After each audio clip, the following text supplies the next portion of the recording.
Hi guys అందరికి కూడాను way to APSC ఛానల్కి స్వాగతం. సో ఈరోజైతే ఈ వీడియోలో కొన్ని పార్లమెంటరీ పదాలు అంటే పార్లమెంట్ నిర్వహణ చేస్తుండేటప్పుడు జనరల్గా మనకు వినిపించే పదాలు అండ్ ఏపీఎస్సి ఎగ్జామ్స్లో రాసేటప్పుడు ముఖ్యంగా గ్రూప్ 2 రాసేటప్పుడు అత్యంత కీలకమైనటువంటి కొన్ని నేమ్స్ అయితే మీకు ఇప్పుడు ఈ వీడియోలో చెప్పబోతున్నాను. సో వీడియో అనేది ఒక 20 నిమిషాలు నిడివి ఉండొచ్చు, మన చివరి వరకు చూడండి అండ్ వీడియో ఎలా అనిపించిందో చివరిలో కామెంట్ అయితే పెట్టండి. అండ్ వే టు ఏపీఎస్సి వాళ్ళు నిర్వహిస్తున్న ఎగ్జామ్స్ సంబంధించి టైం టేబుల్ అనేది ఈ నెల 12వ తేదీ నుండి నిర్వహిస్తున్నాము. దానికి సంబంధించిన టైం టేబుల్ కింద డిస్క్రిప్షన్లో ఉంది, చూసుకుంటారు. అండ్ సేమ్ రిక్వెస్ట్ మీకు మనం వీడియోలోకి వెళ్దాం. ఫస్ట్ వన్ చూద్దాం. సో ఏంటి ఈ పారిభాషిక పదాలు, వాటి గురించి ఏంటో చూద్దాం. ఫస్ట్ వన్ కోరం గురించి తెలుసుకుందాం. చాలామంది ఈ పదం గురించి కన్ఫ్యూజ్ అవుతుంటారు. అంటే ఒక శాసనసభ కానీ ఒక పార్లమెంట్ కానీ నిర్వహించాలంటే అటెండ్ అవ్వాల్సిన మినిమం మెంబర్స్ కౌంట్నే మనం కోరం అని పిలుస్తాం అనమాట. అయితే ప్రస్తుతం కోరం ఎంత ఉండాలి అంటే 1/10 అనమాట. గుర్తుంచుకోండి, కోరం ఎంత అంటే 1/10 ఉండాలి.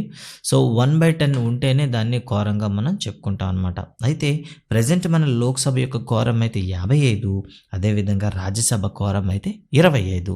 అయితే ఒకవేళ చిన్న చిన్న రాష్ట్రాలలో శాసనసభలో చాలా తక్కువ మంది సభ్యులు ఉంటారు. అలాంటి సందర్భంలో అయితే కనీసం 10 మంది లేదా 1/10 ఏది ఎక్కువ ఉంటే దాన్ని వాళ్ళు ఆచరించాల్సి ఉంటుందన్నమాట. ఇక రెండవది డిజల్యూషన్ లేదా రద్దు అని అంటాం అనమాట. అంటే లోక్సభ పదవీకాలం పూర్తయిన తర్వాత లేదా రాజకీయ అనిశ్చితి ఏర్పడిన తర్వాత, అంటే సరైన మెజారిటీ లేనప్పుడు ఆర్టికల్ 85 ప్రకారం రాష్ట్రపతి కానీ రాష్ట్రంలో అయితే గవర్నర్ కానీ ఏం చేస్తారంటే దాన్ని మనకి సభను రద్దు చేస్తారు. ఇలా రద్దు చేయడాన్ని మనం ఏమని పిలుస్తాం, డిజల్యూషన్ అని పిలుస్తాం అనమాట.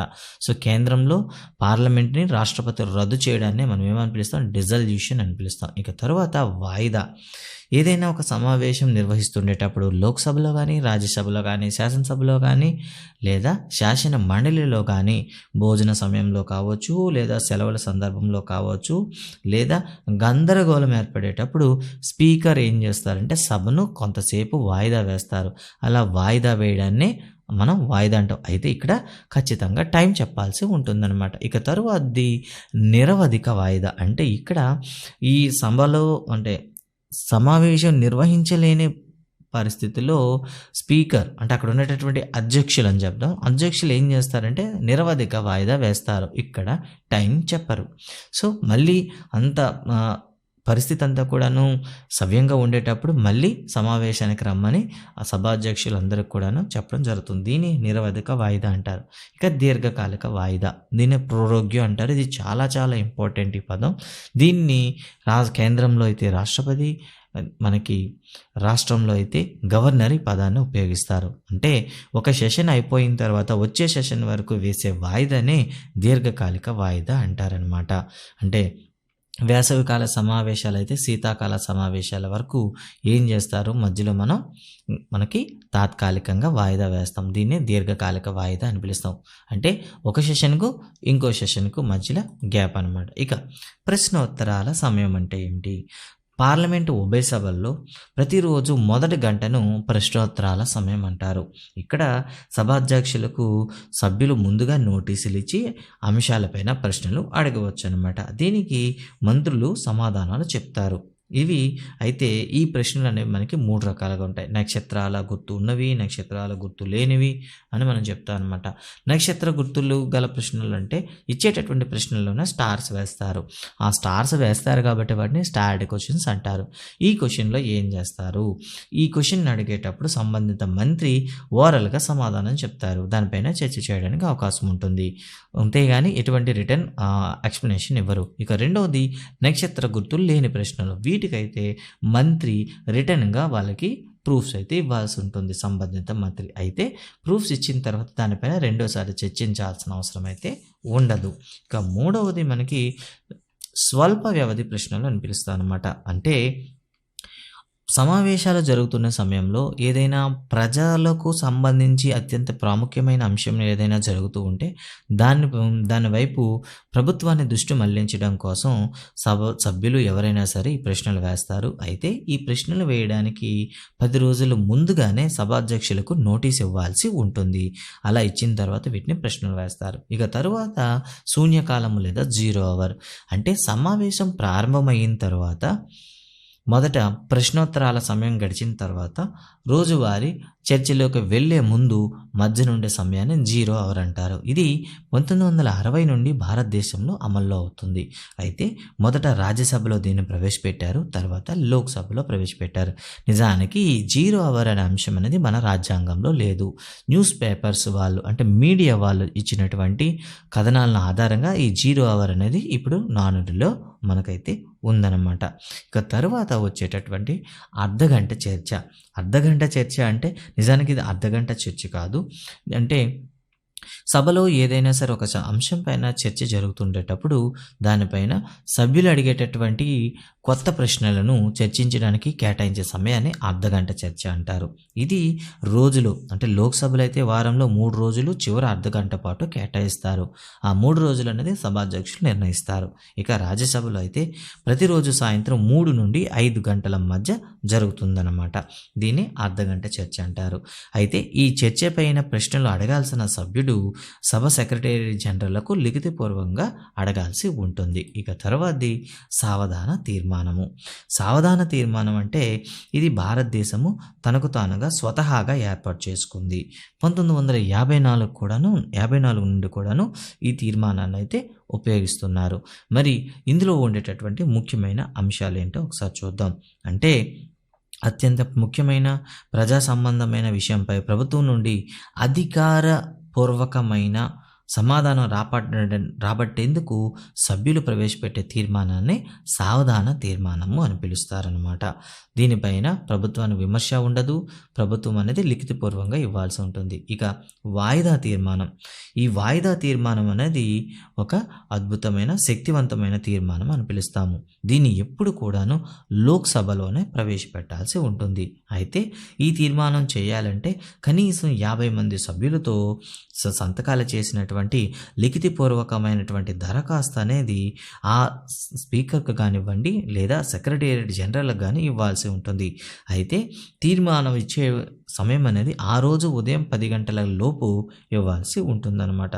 దీన్ని కొన్నిసార్లు స్పీకర్ అనుమతించవచ్చు లేదా తిరస్కరించవచ్చు. ఓకే, ఒకవేళ ఈ వాయిదా తీర్మానంలో చర్చ జరిగిన తర్వాత ఓటింగ్ ప్రక్రియ అనేది ఉంటుంది. తర్వాత పాయింట్ ఆఫ్ ఆర్డర్. సో ఇక్కడ ఈ పాయింట్ ఆఫ్ ఆర్డర్ అంటే ఏంటో ఒకసారి చూద్దాం. ఇది కూడా ఒక విధంగా చెప్పాలంటే అసాధారణ పద్ధతి అని చెప్తాం అనమాట. ఓకే, సమావేశం నిర్వహిస్తుండేటప్పుడు ప్రజా ప్రయోజనాలకు సంబంధించినటువంటి ఏదైనా ఒక అంశాన్ని ప్రవేశపెడితే సభా ప్రక్రియనంతా పక్కన పెట్టి ఆ సంబంధిత అంశం పైన చర్చ చేస్తారనమాట. అలా ఒక అంశాన్ని మనం లేవనెత్తడాన్ని పాయింట్ ఆఫ్ ఆర్డర్ అని పిలుస్తారనమాట. అయితే ఇది సభాధ్యక్షుల అనుమతితోనే జరుగుతుంది. ఇది ఒక ఆక్షేపణ మాత్రమే. ఇక తరువాత విషయం లెగ్ డమ్ సెషన్. సో ఈ పేరు కొత్తగా వినుంటారు. సాధారణంగా ఒక పార్లమెంటు సమావేశం ఎన్నిక జరిగిన తర్వాత ఒక పార్లమెంట్ అనేది తన కాలం ముగిసిన తర్వాత కొత్త పార్లమెంట్ ఏర్పడిన తర్వాత అంటే కొత్త ఎంపీస్ ఎవరైతే ఎన్నిక కాబడ్డారో అటు పాత వాళ్ళు ఇటు కొత్త వాళ్ళు కలిసి ఏర్పడి ఒక పార్లమెంట్ సమావేశం అయితే జరుగుతుంది. ఆ సమావేశాన్నే లెగ్ డమ్ సెషన్ అని పిలుస్తాం అనమాట. అంటే గతంలో ఉన్నవాళ్ళు కొత్తగా ఎన్నికైన వాళ్ళు అందరూ కలిసి ఏర్పడే సెషన్ని లెగ్ డమ్ సెషన్ అంటాం. ఇక తర్వాత కాంపోజిట్ ఫ్లోర్ టెస్టింగ్ అంటే ఏమిటి అంటే సాధారణంగా ఒక రాజకీయ పార్టీ ఏ రాజకీయ పార్టీ అయినా అధికారాన్ని అంటే ప్రభుత్వాన్ని ఏర్పాటు చేయడానికి గవర్నర్ దగ్గర కానీ లేదా రాష్ట్రపతి దగ్గర కానీ తమ యొక్క అభ్యర్థనను ప్రవేశపెడతారు. అప్పుడు అక్కడ ఉండేటటువంటి రాష్ట్రపతి కానీ లేదా గవర్నర్ కానీ తమ బలాలను పరీక్షించుకోమని ఒక అవకాశం అయితే ఏర్పాటు చేస్తారు. దీన్నే మనం కాంపోజిట్ ఫ్లోర్ టెస్టింగ్ అని చెప్తాం అనమాట. ఇక తర్వాత వచ్చిన అంశం ఫిలిబస్టరింగ్ అంటే ఏమిటి? ఇది ఒక అద్భుతమైన ప్రక్రియ. ఏదైనా సరే ఒక ప్రతిపక్షానికి కానీ లేదా అధికార పక్షంలో కానీ ఏదైనా ఒక బిల్లు ప్రవేశపెట్టినప్పుడు కావాలని అధికార పక్ష సభ్యుడైనా, ప్రతిపక్ష సభ్యుడైనా సరే కాలాన్ని వృధా చేయించడం. అంటే దీర్ఘకాల ఉపన్యాసాలు ఇవ్వడం కానివ్వండి, కొన్ని క్రమశిక్షణారహితమైనటువంటి కార్యకలాపాలు చేసి అక్కడ సమయాన్ని మనకి వేస్ట్ చేయించడాన్ని మనం ఏమంటామంటే ఫిలిం బస్టరింగ్ అని పిలుస్తాం. తర్వాత గెర్రీ మ్యాండరింగ్. గెర్రీ మ్యాండరింగ్ అంటే ఏమిటి? ఒక ఎమ్మెల్యేగా గానీ, ఒక ఎంపీగా గానీ ఒక అభ్యర్థి పోటీ చేస్తే తనకు సపోర్ట్ చేసే వ్యక్తులు తన నియోజకవర్గం బయట ఉన్నట్లయితే ఆ మెజారిటీని తనలో కలుపుకోవడం కోసం అక్కడుండే నియోజకవర్గం యొక్క బౌండరీస్‌నే చేంజ్ చేస్తారనమాట. దీన్నే మనం గెర్రీ మ్యాండరింగ్ అని పిలుస్తాం అనమాట. Next one Gallup poll. దీన్ని అమెరికాకు చెందినటువంటి ఒక ఎన్నికల విశ్లేషకుడైనటువంటి హెన్రీ గ్యాలప్ అనే వ్యక్తి దీన్ని ప్రవేశపెట్టాడు. అంటే ఎన్నికలకు ముందే ప్రజల యొక్క మనోభావాలను తెలుసుకోవడానికి చేసినటువంటి ఒక సర్వే. దీన్ని బట్టి ఒక పార్టీ ఎంతవరకు గెలవగలదనేది మనకైతే తెలిసిపోతుంది. దీన్ని ఏమని పిలుస్తాం? గ్యాలప్ పోల్ అంటాం. And next one exit poll. Vote వేసి బయటకు వస్తున్నటువంటి అభ్యర్థి యొక్క అభిప్రాయాన్ని సేకరించి ఏది గెలవగలదని ముందస్తుగా ఒక అంచనా, ఒక సర్వే అయితే నిర్వహిస్తారు. దీన్ని ఎగ్జిట్ పోల్ అంటారు. తర్వాత ఈల్డింగ్ ద ఫ్లోర్. ఇక్కడ చూసారా కొత్త పదం అయితే వచ్చింది. ఈల్డింగ్ ద ఫ్లోర్ అంటే ఏమిటి? ఒక సమావేశంలో ఒక సభ్యుడు మాట్లాడుతుండేటప్పుడు అతన్ని మాట్లాడనివ్వకుండా మరో సభ్యుడు మాట్లాడడం అన్నమాట. ఓకేనా? సో చూసారు కదా, మనం సాధారణంగా చూస్తుంటాం అధికార పక్షం కానీ ప్రతిపక్షం కానీ మాట్లాడుతుండేటప్పుడు ప్రతిపక్షం వాళ్ళు మాట్లాడుతుంటే వాళ్ళకి మాట్లాడకుండా అధికార పక్షంలోకి సభ్యులకి మాట్లాడడానికి అవకాశం ఇస్తూ ఉంటారు. దీన్ని ఈల్డింగ్ ద ఫ్లోర్ అని పిలుస్తాం అనమాట. ఇక తర్వాత విషయం ఫ్లోర్ కాస్టింగ్ అంటే ఏమిటి? ప్రతిపక్ష పార్టీలకు చెందిన సభ్యులు అధికార పక్షంలోకి మారిపోవడాన్ని మనం ఫ్లోర్ క్రాసింగ్ అంటాం అనమాట. అంటే ప్రతిపక్షంలో ఉండేవాళ్ళు అధికార పక్షంలోకి ఏవైనా సరే పదవులను ఆశించి వెళ్ళిపోవడాన్ని మనం సింపుల్గా ఫ్లోర్ క్రాసింగ్ అని పిలుస్తాం. And next one spoil system అంటే ఏమిటి? ఇక్కడ కూడాను మనకి స్పాయిల్ సిస్టమ్ అంటే ప్రభుత్వం మారుతుండేటప్పుడు, ఇది ప్రజెంట్ అయితే మనకి అమెరికాలో ఎక్కువగా కనిపిస్తుంటుంది. సో ఒక ప్రభుత్వం మారుతుండేటప్పుడు తమకు అనుకూలంగా ఉండేటటువంటి ప్రభుత్వ ఉద్యోగులను కూడా మార్చేస్తూ ఉంటుంది. అంటే చీఫ్ సెక్రటరీలు కానివ్వండి, లేదా పోలీసులు డిఐజీలను కానీ మార్చుకుంటూ ఉంటుంది కదా. ఇలా మార్చడాన్ని స్పాయిల్ ద సిస్టమ్ అంటారు. ఇక తర్వాత హంగ్ పార్లమెంట్ అంటే ఏమిటి? సో ఏదైనా ఒక పార్లమెంట్లో మనకి సరైన మెజారిటీ లేనప్పుడు, ఈక్వల్గా ఉండేటప్పుడు, పార్లమెంట్లో ఉండేటటువంటి అన్ని రాజకీయ పార్టీలు సమానంగా ఉండేటప్పుడు, సరిగ్గా ప్రభుత్వాన్ని ఏర్పాటు చేయలేనప్పుడు వివిధ పార్టీలు అనేవి కలిసి ఏం చేస్తాయంటే పార్లమెంట్ని ఏర్పరుస్తాయి. దీన్ని హంగ్ పార్లమెంట్ అంటారు. ఇక్కడ ఫ్లోర్ క్రాసింగ్ గురించి మనం చెప్పుకునేటప్పుడు ఇంకా రెండు రకాల మనకి కార్పొరేట్ క్రాసింగ్ అనేది కూడా కనిపిస్తూ ఉంటుంది. సో ఈ కార్పొరేట్ ఏమంటారంటే, సో గుర్తుంచుకోండి, ఫ్లోర్ క్రాసింగ్ అనేది ప్రతిపక్షం నుండి అధికార పక్షంలోకి వెళ్తే దాన్ని ఫ్లోర్ క్రాసింగ్ అంటారు. అధికార పక్షం నుండి మనకు ప్రతిపక్షంలోకి వస్తే దాన్ని ఏమని పిలుస్తారంటే కార్పొరేట్ క్రాసింగ్ అంటారు. సో ఇక్కడ గుర్తుంచుకుంటారు కార్పొరేట్ క్రాసింగ్ కూడా. తర్వాత ఆపద్ధర్మ ప్రభుత్వం అంటే ఏమిటి? ఒక ప్రభుత్వాన్ని లేదా ఒక పార్లమెంటుని రాష్ట్రపతి కానివ్వండి, శాసనసభని, గవర్నర్ కానీ రద్దు చేసిన తర్వాత అప్పటి వరకు ఉండేటటువంటి మంత్రిమండలి ఏం చేస్తుంటే తాత్కాలికంగా కొత్త ప్రభుత్వం ఏర్పడేంత వరకు పనిచేస్తుంది. దీన్ని ఆపద్ధర్మ ప్రభుత్వం అని పిలుస్తాం. ఉత్తమ పార్లమెంటేరియన్ అవార్డు అంటే పార్లమెంటులో జరిగేటటువంటి కార్యక్రమాలను ఉత్తమంగా అన్నింటినీ ఆచరిస్తూ ఒక ఉత్తమమైనటువంటి మెంబర్ ఆఫ్ పార్లమెంట్గా బిహేవ్ చేసే వాళ్ళకి ఈ అవార్డు అయితే ఇస్తూ ఉంటారు. గొప్ప వ్యక్తిత్వం గల పార్లమెంటరీలకి ఇది అవకాశం ఇస్తారనమాట. ఇది 1990 నుండి కూడాను దీన్ని ఇస్తున్నారు. దీన్ని స్పీకర్ కమిటీ సెలెక్ట్ చేయడం అనేది జరుగుతుంది. సో మనకు ఎన్నిక కాబడిన మొట్టమొదటి ఉత్తమ పార్లమెంటేరియన్ 1993లో అయితే ఇంద్రజిత్ గారు. ఇక తర్వాత సంకీర్ణ ప్రభుత్వము. సంకీర్ణ ప్రభుత్వం అంటే 2 లేదా అంతకంటే ఎక్కువ రాజకీయ పార్టీలు కలిసి ప్రభుత్వాన్ని ఏర్పాటు చేస్తే దాన్ని సంకీర్ణ ప్రభుత్వం అంటారు. సో భారతదేశంలో మొట్టమొదటి సంకీర్ణ ప్రభుత్వం అయితే కేరళలో 1967లో ఏర్పడింది. నెక్స్ట్ వన్ విప్ అనగా ఆదేశము లేదా అధిపతి అర్థం. సో రాజ్యాంగంలో కానీ పార్లమెంటు నియమ నిబంధనలు కానీ పేర్కొనబడలేదు దీని గురించి ఎక్కడ కూడా. అయితే రాజకీయ పార్టీలో శాసనసభ్యులను నియంత్రించేందుకు, అలాగే సభలో ఆ పార్టీ సభా నాయకునికి సహకరించేందుకు రాజకీయ పార్టీలు వీటిని నియమిస్తారు.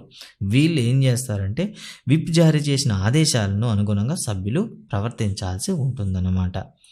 తర్వాత ప్రతిపక్ష నాయకుడు. ఇది చాలా ఇంపార్టెంట్ క్వశ్చన్ అనమాట. ఏదైనా ఒక సభలో 1/10 వంతు సీట్లు సాధించిన పార్టీ నాయకుడిని అధికార ప్రతిపక్ష నాయకుడిగా గుర్తిస్తారనమాట అధికారికంగా. 1977లో వీటికి చట్టబద్ధత కూడా కల్పించాడు ప్రతిపక్ష నాయకుడని. ఓకే. సో అమెరికాకైతే ఈ ప్రతిపక్ష నాయకుల్ని ఏమని పిలుస్తారు అని పిలిస్తే మైనారిటీ లీడర్ అని పిలుస్తారు. సో ఈ ప్రతిపక్ష నాయకుడి పైన కూడా మనకి కొన్ని ప్రశ్నలు రావడానికి అవకాశం ఉంటుంది. సో మొట్టమొదటి ప్రతిపక్ష నాయకుడు ఎవరంటే మనకు రామ్ సుభాగ్ సింగ్. గుర్తుంచుకోండి, రామ్ సుభాగ్ సింగ్. గైస్, ఇది మొత్తం కొన్ని కొత్త పదాలు అయితే మీకు ఇంట్రడ్యూస్ చేయడానికి చేసిన వీడియో. అండ్ ఈ వీడియో మీకు ఎలా అనిపించింది అండ్ వీడియో పైన మీ కామెంట్స్ అయితే చేస్తారు. సో మా ఎగ్జామ్స్ కావాలంటే కింద డిస్క్రిప్షన్లో మీకు లింక్ ఉంటుంది. లింక్ని ఫాలో అవుతూ మీరు ఎగ్జామ్స్ అయితే రాయొచ్చు. Thank you guys, thank you for watching. Bye.